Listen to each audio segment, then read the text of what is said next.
ওমা কানা লিমুমিনিন ওয়ালা মুমিনাতিন ইযা কাদাল্লাহু ওয়া রাসূলুহু আমরান আন ইয়াকুনা লাহুমুল খিয়ারাতু মিন আমরিহিম।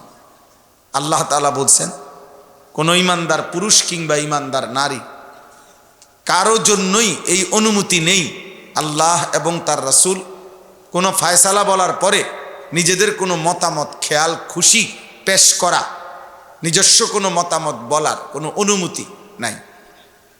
ওয়া মান ইয়াসিল্লাহ ওয়া রাসূলা ফাকাদ দাল্লা দালালাম মুবিনা।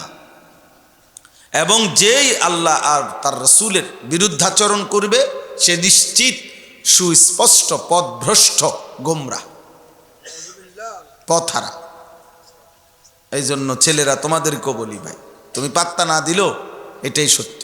মনে করো তুমি পাত্তা দিলা না, এতে কিচ্ছু আসে যায়। ফেরাউন নমরুদের কারণে ঈমান ইসলামের কিচ্ছু হয় না। আবু জেহেল আবুল আহাবের মতো বেঈমানদের কারণে ইসলামের কিছুই হয় না। ইসলাম ঠিক মতোই আগাইছে, যথাসময়েই ইসলামের বিজয়ও হয়েছে, আল্লাহর কালেমা আছেই, ঈমান ইসলামের পক্ষে যারা ছিল তারা আছেই। পৃথিবীর কোনো কাফের বেঈমান দুনিয়া ভোগ করছে, আল্লাহর নাফরমান এই দুনিয়ায় গরু ছাগলের মতো জন্তু জানোয়ারের মতো ভোগ করছে, কিন্তু আর পৃথিবীতে কোনোদিন তাদের নাম স্মরণীয় বরণীয় হয় না।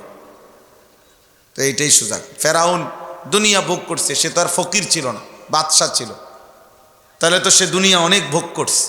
কিন্তু আজকের পৃথিবীতে কোনো মানুষ একটা কুত্তার নামও রাখে না ফেরাউন।